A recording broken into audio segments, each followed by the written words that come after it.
then I'll quit. I'm putting it in the game. You're getting a berry field. Okay, wait.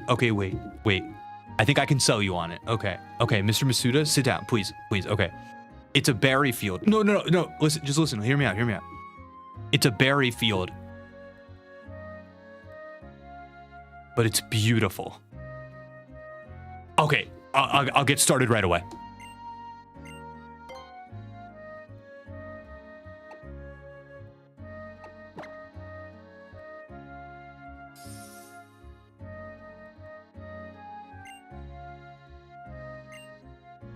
No, everybody's saying that this existed before. I'm glad that you are deluding yourself into that. I guarantee you there is some kind of functionality that this has that is unique and its own to this game. I guarantee it. There is no way that this is just the repurposing of something you could do before. I understand you could plant berries. I understand that you could water berries. But having a field of berries, I am sure there are gameplay implications here that could not be exercised before. I am sure there is some kind of functionality at play here that is new.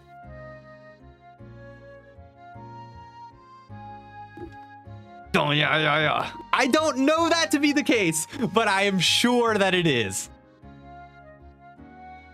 Wow, look at him go. It's nice and moist. All right, let's get out of here. On the odd occasion, weeds will grow around the berries. This will hinder the growth of the berries. In addition to that, the various bug-type Pokemon, such as Spew, will end up attacking your plants, and you need to battle them. There you go. There is a mechanic here that is... There is something at play that you could entertain yourself with here that is unique to what... Yeah, okay. Great. God dang it. You guys. No, it's been in the game, Jake. Ever had an orange berry before? Yeah. God.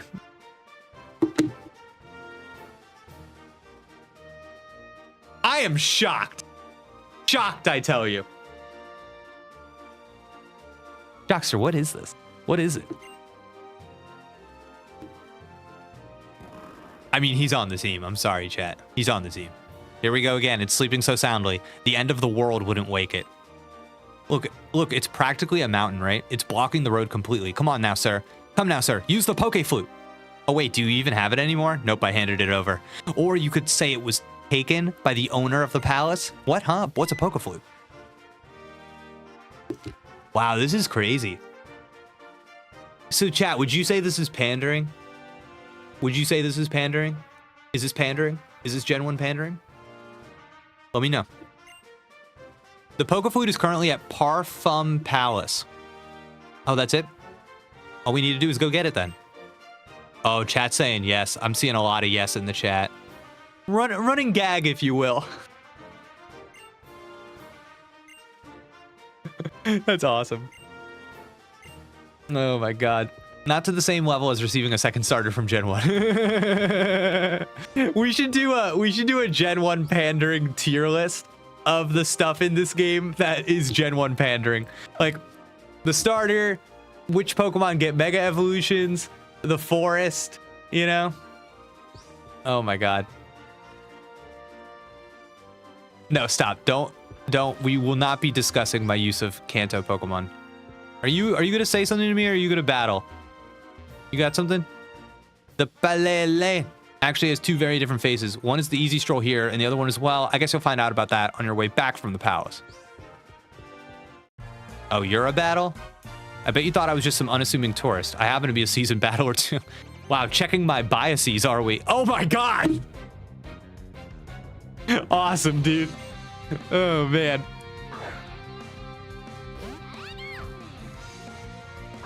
Would have been better if they chose a different Pokemon to be the Roadblock like they did in Gens 2 and 3. I feel like even in Ultra Sun and Moon that I was playing, I was like, oh yeah, they used a Pokemon as a Roadblock, like Hordes maybe? So yeah, so they've done it before. And I guess that's my question. Jake, how dare you?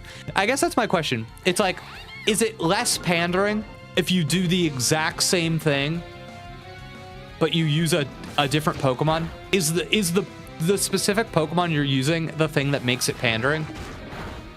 I guess the answer is yes, right?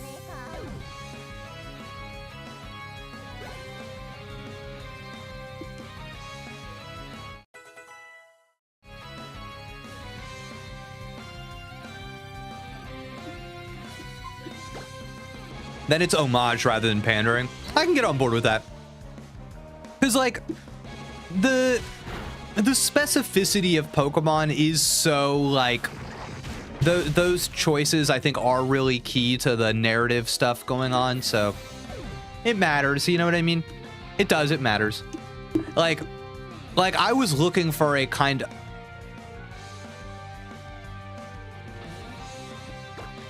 I was looking for a kind of narrative catharsis, if you will, from the reveal of Tierno's Pokemon, and I actually did not experience that because of the specific one that they chose. They picked a Corphish, and it didn't like ring true to what I wanted from that character. So yeah, so I guess that it is like a choice, right?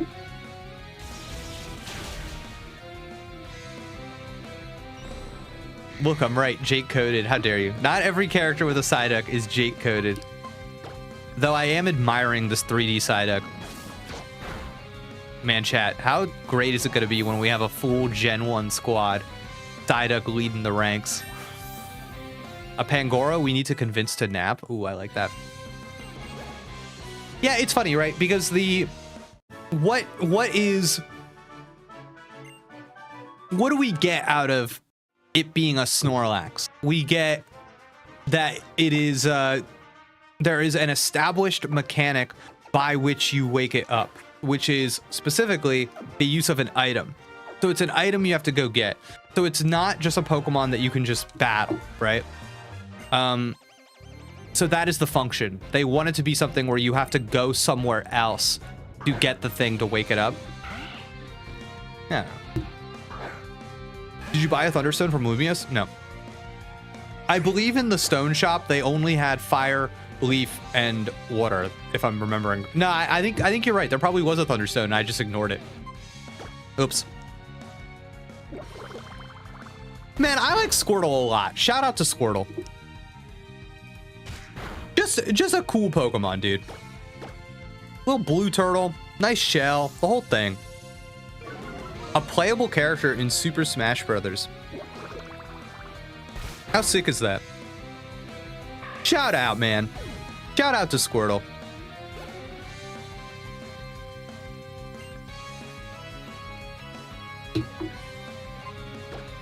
Gen 6 being my first, I'm kind of glad it was Gen 1 heavy because it helped me get familiar. Yeah, I am not annoyed with it. I don't think it's not like ruining. It's not an actively negative element of the game. It's just kind of funny, you know?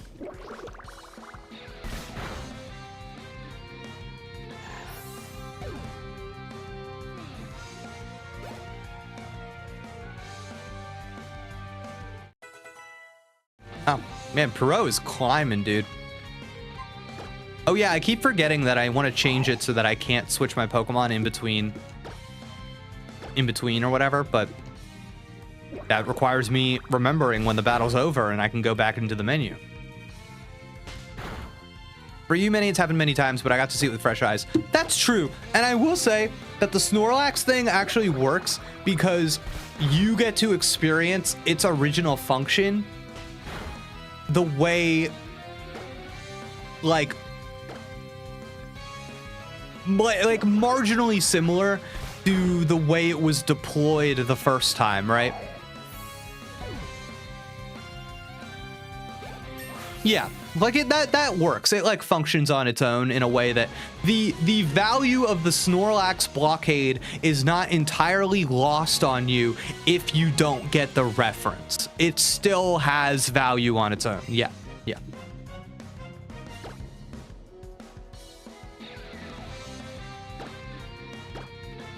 In Gen 1, I can imagine someone walking around it. Sure. Here, the bridge is tiny. Sure. Also, they got to showcase it in 3D. Definitely. I think that there's impact from... It impacted me when I went when I was walking in that direction and I saw that's what it was that they were referring to, right? Like that landed for me because of the 3D rendering of it. I got to see that Snorlax laying there blocking the bridge. It was fun. Wow, already Blue's evolving? Chat, so soon. You see what I'm saying about these starters and how they evolve? So fast. We hardly knew you.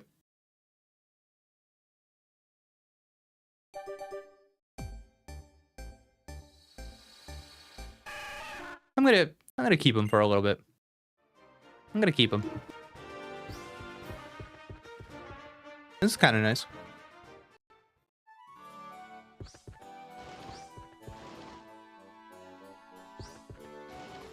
How interesting. Wow, kind of a unique, the perspective here is being kind of funny.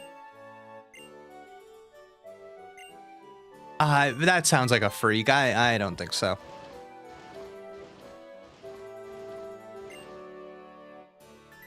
Thank you. Wow, Karen wants Phil. Karen wants Phil. All right, Phil's great. All right, Karen, your reputation's on the line. Here we go. Hey, what do you want to do? I want to take a photo. All right, I'll take a great photo. Let's move to the shooting location.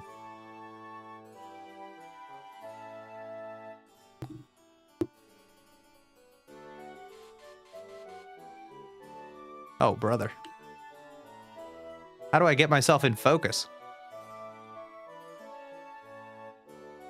What's the focus, Phil?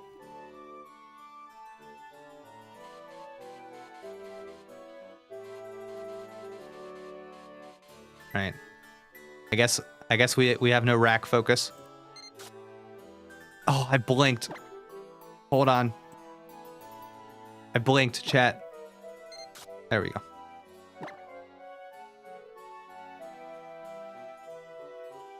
What does the left button do?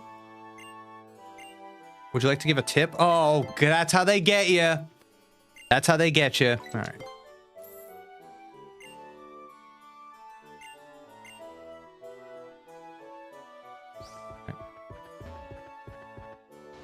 Chat, you getting some memories with this? Some nostalgia hitting you in this location? I gotta tell you. This is interesting. Because, like, there's some, what the heck is gonna happen here? This is quite the introduction to a new location that you're about to enter. Like, what is this?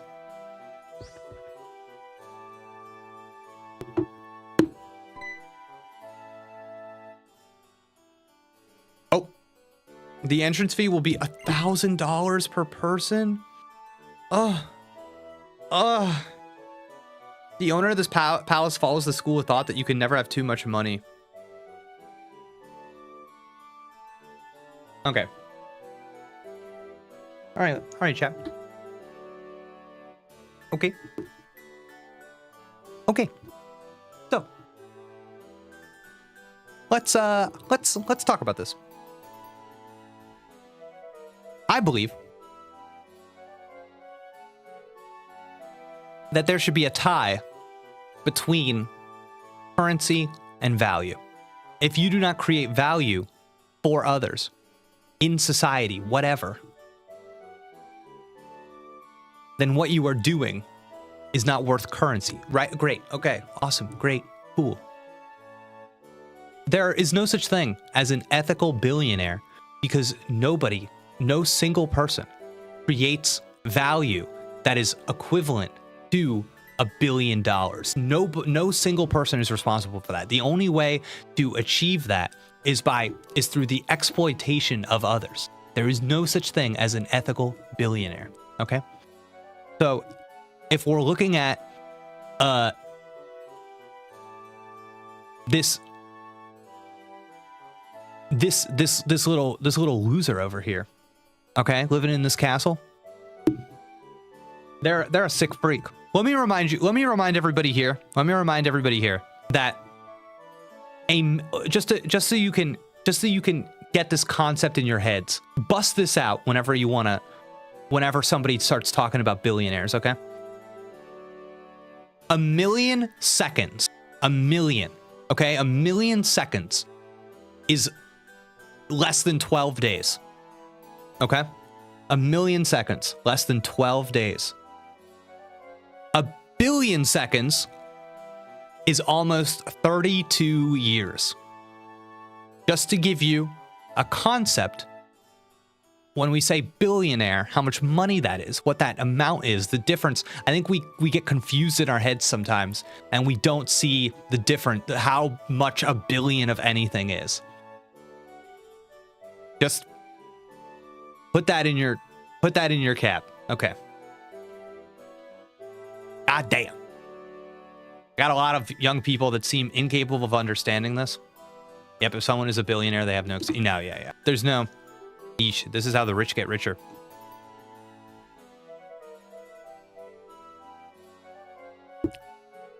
It is unethical to hoard that amount of money.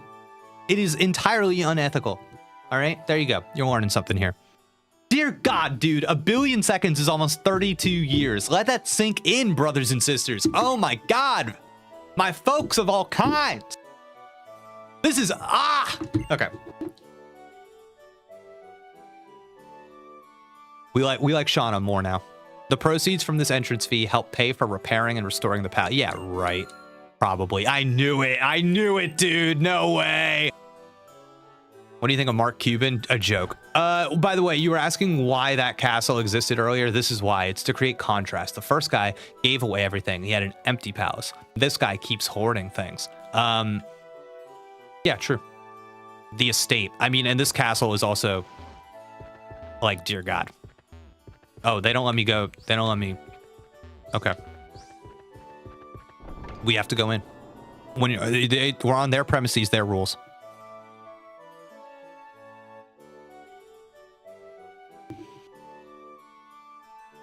Okay, I'm paying attention to the specific Pokemon that are given golden statues here. Where is it? Where could it be?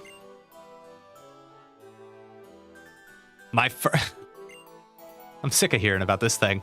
My beloved little Frou has disappeared. Okay. It disappeared? Hey, Joxer, we should help look. Yeah, I mean, if my Pokemon was missing, I'd be sick with worry. Okay. So we've got these little guys. It's a Bisharp General that led to a Legion of Pawniard. Oh my God.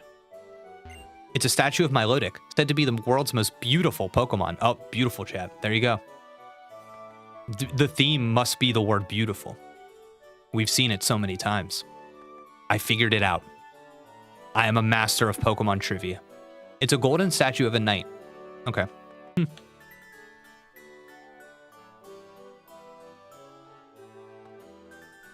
What a weird place. So it doesn't appear that anybody will battle us in here, right? Because it's just like against the rules. Stop it. Let me talk to you. I heard from a king from long ago. I heard of a king from long ago whose garden was his pride and joy. He'd gather the castle folk and hold garden parties. Kind of like the berry garden. The person who made this palace must have been very admirable. The entire building has such an elegant, classy atmosphere. Wow, you see that, chat? What a chud, dude. What a freaking bootlicker, that guy. This palace was built after Kalos won a war with neighboring region. Yikes, dude. Bit of an insurrection, chat. I'll bet a lot of people in Pokemon will... Oh my God. This is not cool, dude. I don't like this. Oh no. The owner of this palace only inherited it, you know. It's not as though he earned it. Got the working class person here. Okay, so I am interested in again, this is literally inspired by Versailles. Yeah, okay, that's great. I'm not super interested in that. I'm interested in how it's functioning here in this story.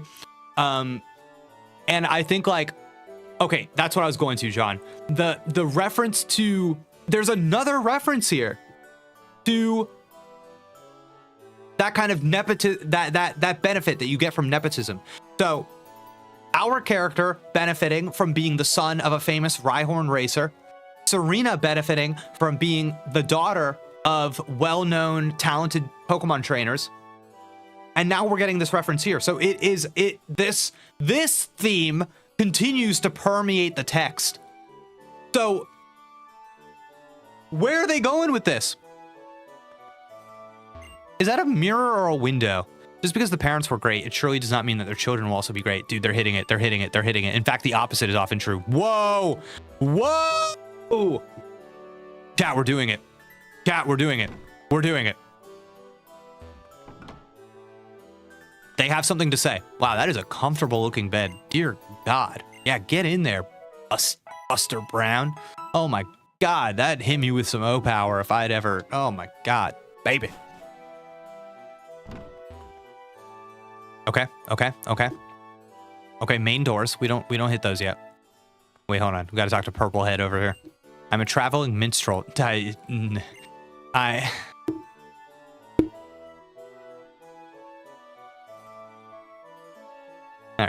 The Kalos region now upheld as fair, from ancient days an ugly past doth bear. The woes of war did knock on every door, till man nor Pokemon could take no more. 3,000 years ago, upon this shore. Would you like to give a tip? Wow! Wow! Everybody in this game is trying to bleed me dry. You're getting a hundo for that, buddy. It pleases me to know that you were pleased by my song, sir. What's special about this place is not just the architecture, it's about how the paintings and sculptures work in harmony. Okay. Yeah, the paintings and sculpture, they all really work together. The theme is gold. This room used to serve as a waiting room for Pokemon before they were brought out for a battle. Before Pokeballs. You mean Pokemon just waited here calmly? Pokemon are so funny. The glorious past? Yikes. The brilliant future. Oh my God. Brilliant diamond. Glorious pearl.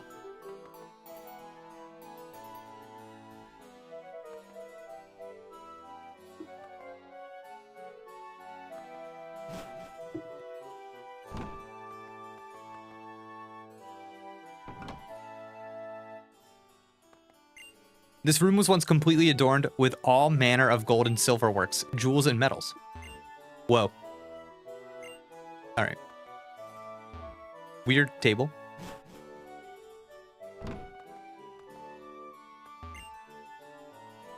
I think it would be so much better if he had a lively dinner with everyone instead of a full course meal alone. Oh my God, dude. Bruce Wayne. For the owner of this palace, every meal is a feast. Oh my God, what a freak, dude. Let me see this man. Let me introduce me to the owner right this second. I must meet him. Excuse me, kind sir. Excuse me, kind sir. Wow, okay, hello. What room should we look at next? Wow, get a look at these chairs. They're absolutely terrific valley. Get it?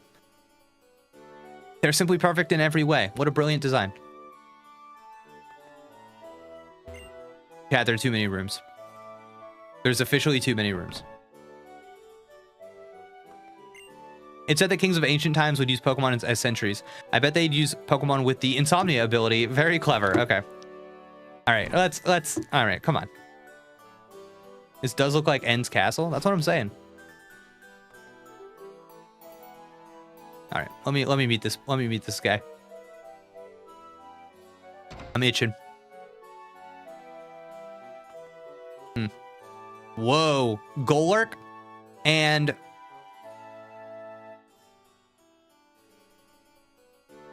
Alpatoad.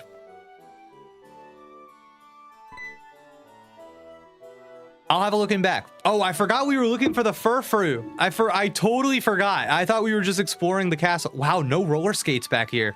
Dang, dude. The premises, they have their own rules.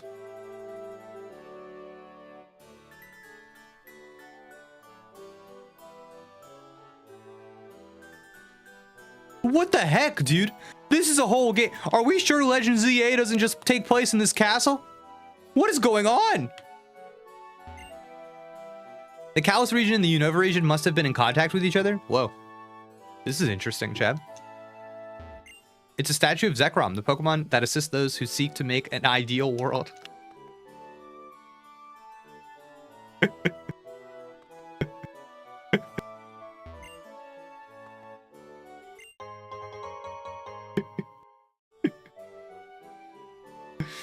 Oh my god.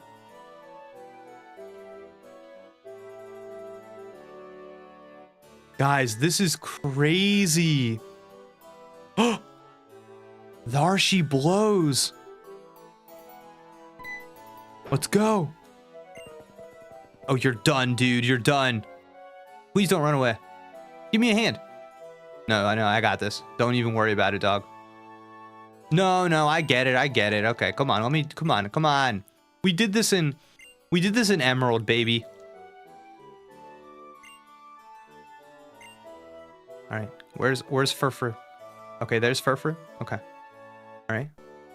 All right. Stand here, dog. Okay, fine. All right. Come on. Okay, come on. Go right here. Just wait here. Oh my god, fine.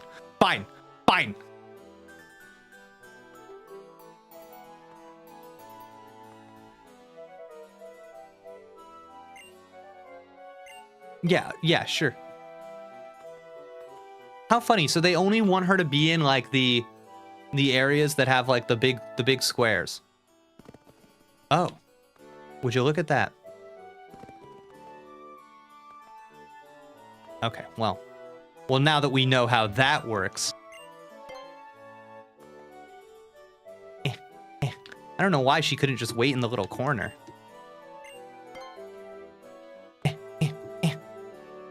Aha. Yeah, come on. Come with me. Yes. Come here. Okay. Oh. Yeah. Uh-huh. Okay.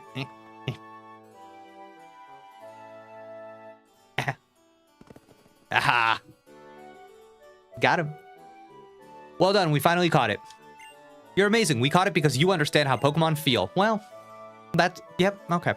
Okay. Oh, my dear Frou, oh wow, he was right behind us. Could you be the two responsible for my wonderful reunion with my dear Frou? How wonderful indeed. Oh, he's starting to become a little freak. Okay. A situation like this demands.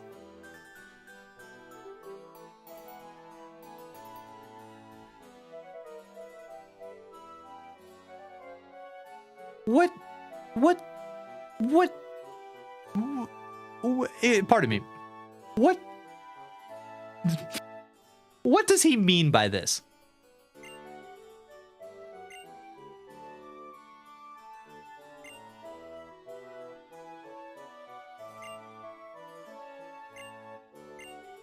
You can reach the balcony from the... Like literally? Maybe Frou would have been better if we hadn't found it. That's what I was thinking, dude. That's what I was thinking. He's a freak. He's a little weirdo. But I love fireworks. So they mean literal fireworks? It's not like a little dance or something? Like we're just gonna see fireworks? Wait, what? That's the owner? Oh. Did I just miss that? Oh my god, chat, what is this place? This is like, why is this happening? This game is crazy, dude. This is where the HM for cut is. Oh my god. Oh my god, I could have just missed it. I'm not battling you, sir. I'm not doing it.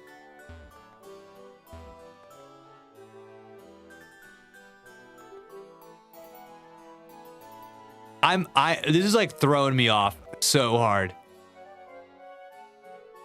Because you know what this is? This feels like a side thing, but it's not. This is the main thing. Oh, I almost missed our guy here. It's a statue of Reshiram, the Pokemon that helps those who seek to build a world of truth. Oh my god, dude. That's been weighing in my heart a lot lately. You know, a world of truth versus a world of ideals. Two completely separate things that are so well defined, rigid, and specific. I weigh them in my heart and mind constantly. Oh my god. May one day the scales find balance.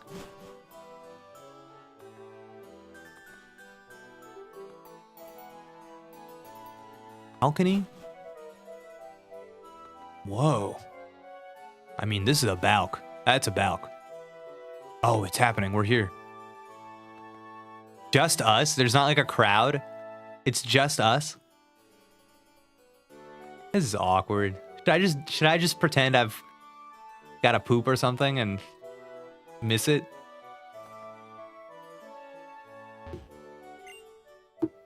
Oh my god, it's happening.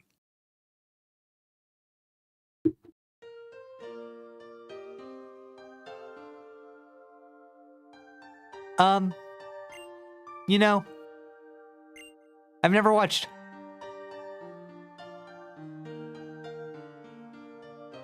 Yeah, you knew about this? You knew about this? Yeah, you knew about this?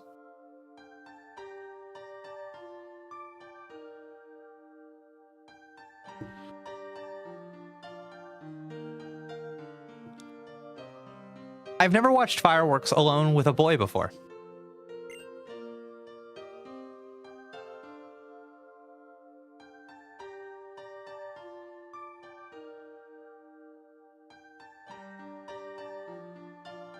We haven't seen them yet, but I know I'll never forget these fireworks. Because I watched them with you, Jacques.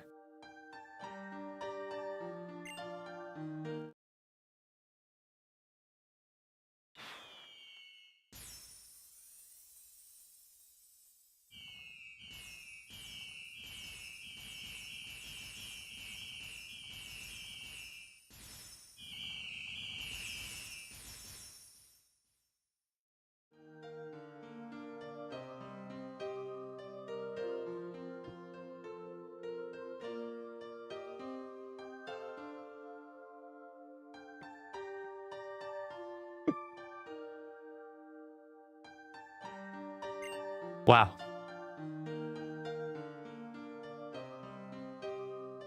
Wow. That was amazing. I never, ever want to forget this, so I'll keep this memory. I'll keep this memory in an album in my heart. And that was my wonderful fireworks show for my Frou. I assume you're satisfied with that. Oh, I almost forgot. The poke flute? That's right, we need the flute to wake up Snorlax. Sorry, I'm experiencing whiplash right now over what just happened. My mind is racing. Why did they do this?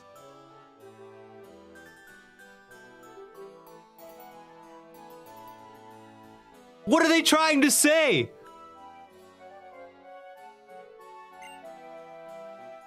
Go get it. It was Shab's castle's treasure, but I took it as payment for a loan. A rich guy like me and a common person like that just did not go together. God damn! That's crazy. Okay.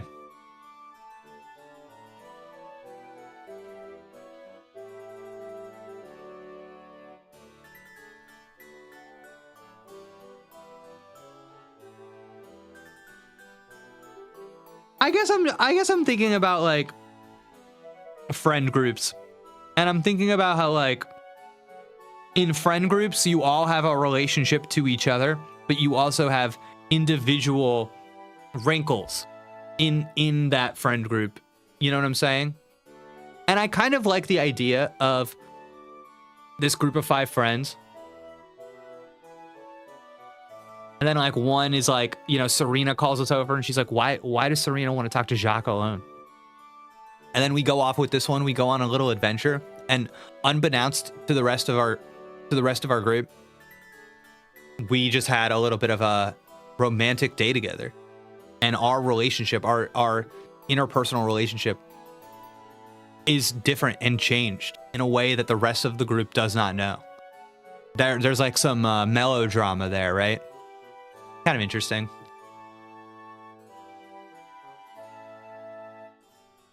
Yeah, I don't know. I don't know. Give it to them. Here is the Poke-Flute. Jacques put the Poke-Flute. Okay. Listen well, you two. Always return what you borrow. That's very important. I want to make lots of memories on my journey, but I think I'll try and forget about him. You can't imagine how stressful running this place is for him.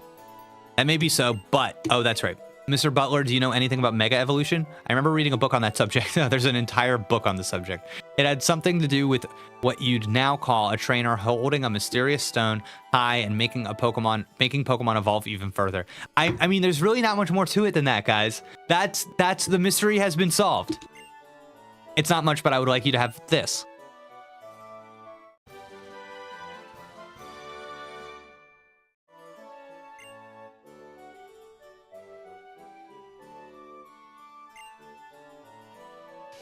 Protect blocks opposing Pokemon's moves, but if you use it many times in a row, the chances of it not working increase. If you'll excuse me, I shall take my leave. The owner of the castle used to be friends with that guy. We have to be sure to give that flute back after we wake up Snorlax.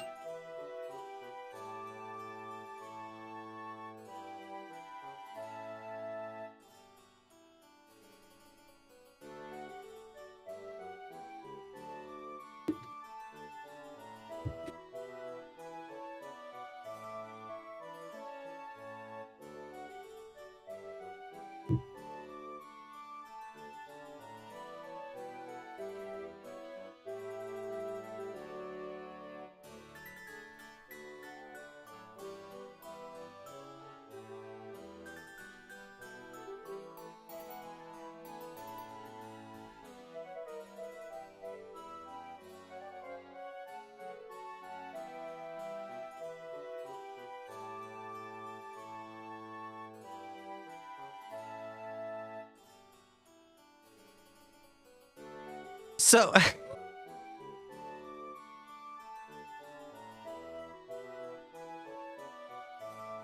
how am I supposed to interpret this? How am I supposed to interpret this? So we established that there is a method of storytelling in which the NPC gives us a TM that aligns with something that they are representing or telling us in the story. We even saw that earlier in this game with the return TM, where we learned about friendship and then we were given a corresponding TM.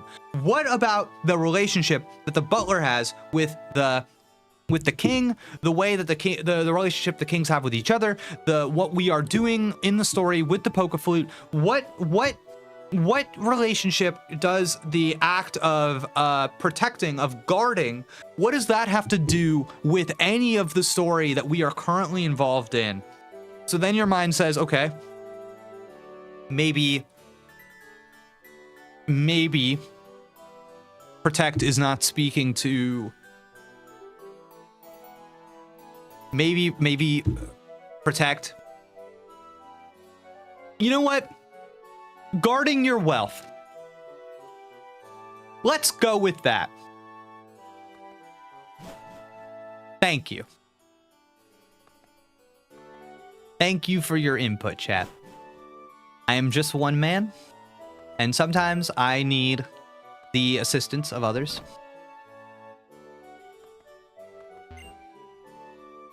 Long ago, the king and his... Okay. I guess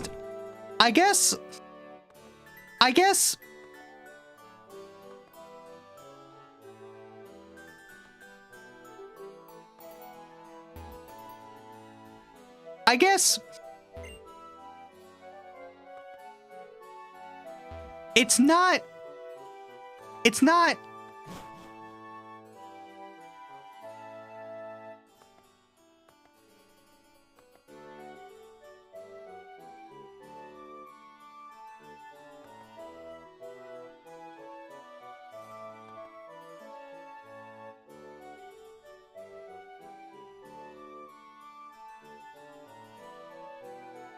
I guess it is the closest. I guess it is the closest move to represent that idea of consolidating your wealth, of hoarding your resources. The closest analog that they had for a Pokemon TM of that idea was protect. I think that we have to accept that, and we simply need to disregard the fact that the most openly romantic interpersonal scene that we've ever seen in a Pokemon game took place directly before this event and was the more important central conceit to the player at the time of which we were given the move Protect, and we need to completely disregard the double entendres and meaning that could be perceived through that particular mood. I did not even realize there was grass here. Thank you for pointing that out. I cannot get into it. What? What is this? How do I get in there? Where's an entrance? What? Can I go in from here? Alternate path. Whoa, chat. You've heard of tall grass? Not like this.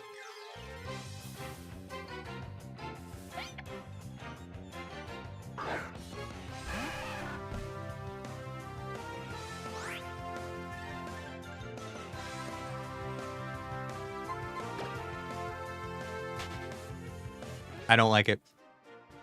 I don't like that thing, chat. It was looking at us in a way that I did not like. I did not like how it was looking at us, chat. No, don't make that face in chat. Do not make that face. Do not make that face in chat. I don't like looking over and seeing that. Oh man, how could you do this to me? You're a bad person, Jake. Oh my god. Oh, it's back. It's right there. It's right there again. There's another Pokemon here that no, stop, chat. I see you making that face in there. Don't do it. No, chat, stop. I don't like the little lids. I don't like that look. Oh, God. No, it's using the eyes. Oh, God. You can't escape Esper. This route is neat. It gives you some pretty unique stuff in mods. It's totally missable if you don't stray from the beaten path. Cool. All right. All right, chat. Chat, for you. For you, chat, we will capture.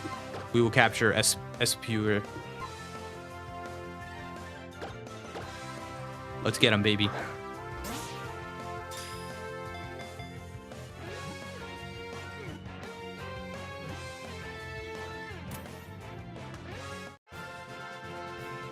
Oh, the eye. We found weirder eyes.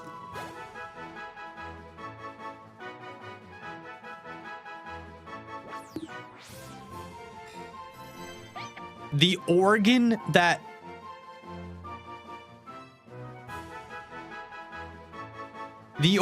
emits its intense psychic power is sheltered by its ears to keep power from leaking out.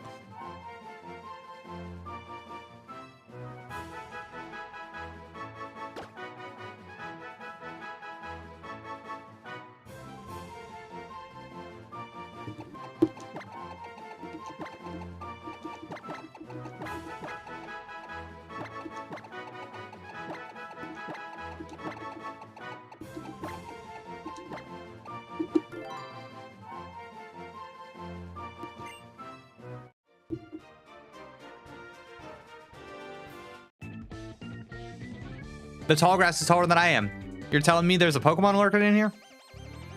I don't think it's a coincidence that a Pokemon that has a different look for male and female is found in this area. Yeah, I mean, listen. You're not wrong.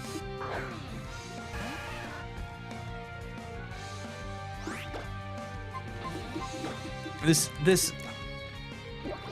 is like the most uncomfortable segment of a Pokemon game I've ever experienced. This is, dude, you know You know, some 10-year-old was playing this, their first Pokemon game,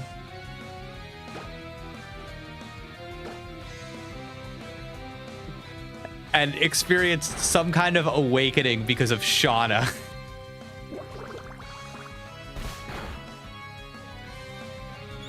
Oh God, dude. Oh. Like, absolutely ripped to that 10-year-old.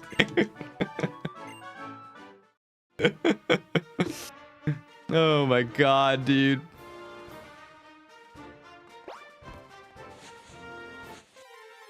What's so weird, Jake? Stop it. You can't say stuff like that. I was 10 when I played.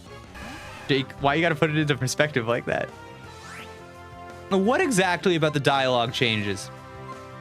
I never liked this guy. I always thought he was a little weird. It's Dust. Oh, this was the thing Dusty was talking about?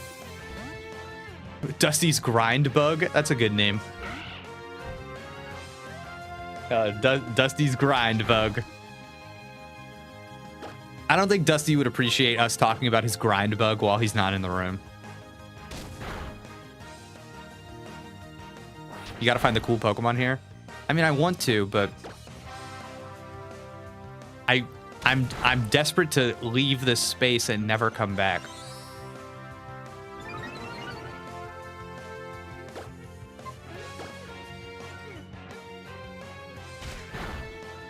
Good job, Zigzagoon.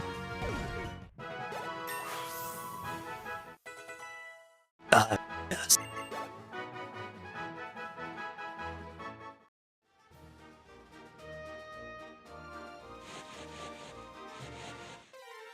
Man. No, no, no. Oh, Squirtle is so cool, chat. When he jumps out of the ball, it's a good time. All right, let's see.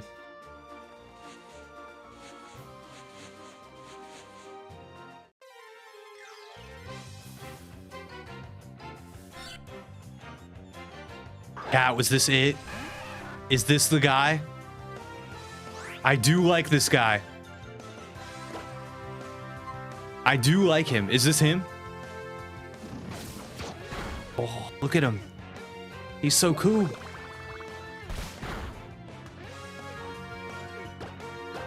Oh my God, dude. This guy's blossoming in 3D.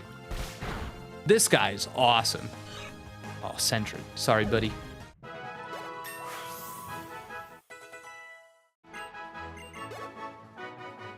It's not him. Okay. Oh, I forgot. He's trying to evolve. I'm like, I'm not having it. Do you think we can find that item that makes them like really strong if they don't evolve? You know what I'm talking about, chap? Like raises their defense or something.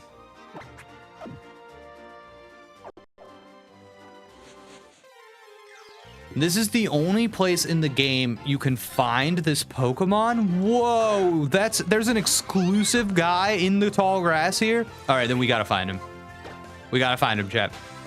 Don't tell me. I want the surprise, but now before I was doing it half-heartedly. Now I'm doing it full-heartedly.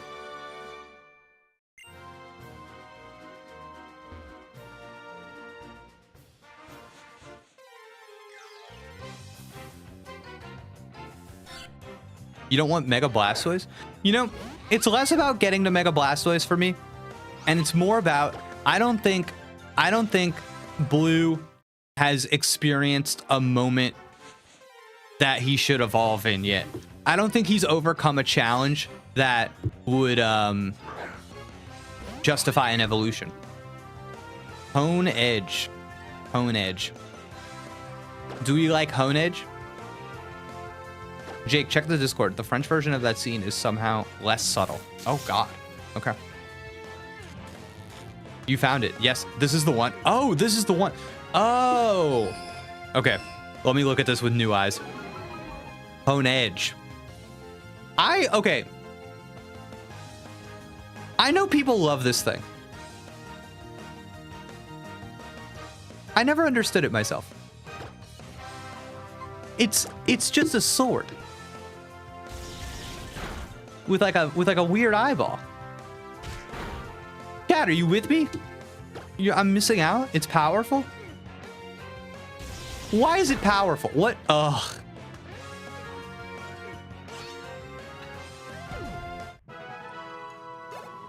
Not that powerful. Oh man. I like object mons. Ability and typing. Well, it's dead. Chat. We'll pick up here next time. I gotta log off. I'm fading fast. I think this is a good place to stop though. Next stream, we'll wake up the Snorlax, and maybe, if you convince me, I will catch a Hunedge, and we will put it on the team, if you can convince me. I hope everybody had fun today. Fun little Saturday stream. Thanks for hanging out with me. It looks like people in the chat enjoyed it. So thank you for supporting the stream. Thank you so much for being here. And though he's not here now, shout out to Dusty for hanging out with us for the first couple hours of the stream. Hope everybody had fun. I had a good time. Thank you for entertaining me, entertaining my whims as we explore these games together. This was pretty crazy. Thank you for resisting the urge to use the eyeball emoji in the future. This was fun. All right, everybody, enjoy the rest of your night. Thank you for watching. Hopefully I see you soon. Goodbye.